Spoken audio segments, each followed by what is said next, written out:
All right, welcome. If you're deep in the payments world, you know that standardization is basically everything. But it wasn't always so neat and tidy.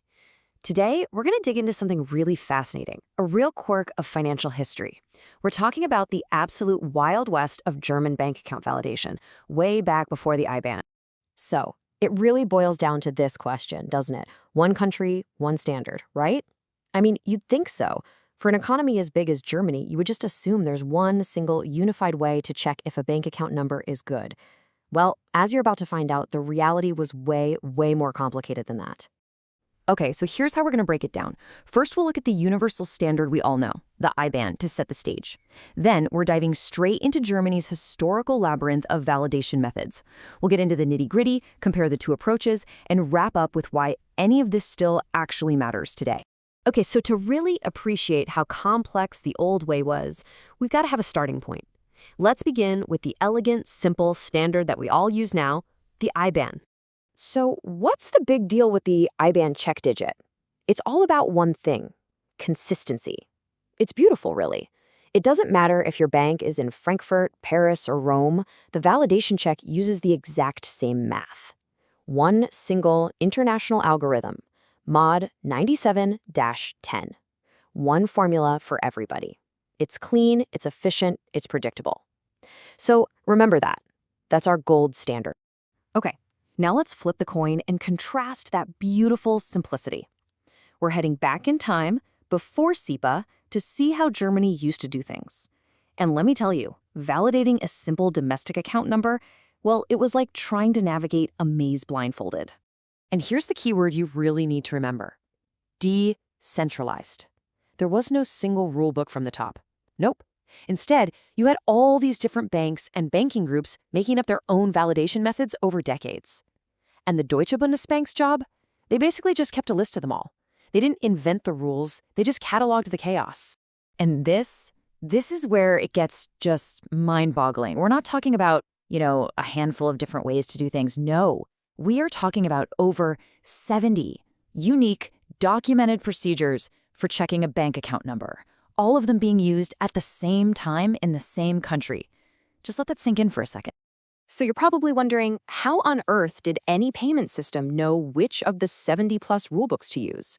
Well, there was this special identifier, a Kennzeichen, that was tied to the bank's routing number. That was the key. Let's look at just how different these could get. For example, you had identifier 00, and then you had something totally different, like identifier 13. This one was tricky. It didn't even use the whole account number. It had its own unique rules about which digits to even look at for the math. Just another layer of complexity. And how about identifier 24? This one added yet another twist: exceptions based on the account number itself. So, depending on what the very first digit was, the whole validation logic could change completely. You weren't just running a formula, you were navigating a decision tree before you even got to the numbers. And just to really show the sheer variety, look at identifier 51. I mean, calling this thing a formula is a stretch. It's more like a troubleshooting flowchart. You had to try method A, and if that didn't work, okay, try method B. If that fails, move on to C, and so on. It's this whole cascade of checks. Can you even imagine trying to code a system to handle that kind of logic? So, saying over 70 methods is one thing, but it doesn't really capture the whole picture. The real story isn't just how wildly different they were from each other. Let's actually put two of them side by side: a really simple one versus a truly complex one. Okay, look at this. The contrast here is just incredible. On one side, you've got method 00. It's a simple, straightforward modulus 10 calculation, totally standard stuff. But then you look at method 51, and it's a procedural maze. It's this 4-part sequential test. If A fails, try B. If B fails, try C, and so on. It's not just math. It's a whole series of if-then statements. That's pure procedural logic baked right into validation. So we've seen the clean, simple IBAN and this fragmented legacy system in Germany. Let's put them right next to each other and really nail down the differences. And this table just lays it all out perfectly. Look at the IBAN side. Single algorithm, international scope, low complexity. Easy. The identifier is built right in. Now look at the German legacy system. Over 70 methods, national only, and incredibly high complexity. And that crucial difference, it needed an external identifier, that Kennzeichen, just to figure out which rules to apply. It's a classic case of a system that just grew organically from the bottom up versus a clean, top-down standard. Okay, so I know what you might be thinking. This is a neat history lesson, but we have the IBAN now, so why does this matter? And that's a fair question. But the thing is, for anyone who actually works with German financial data, this isn't just history.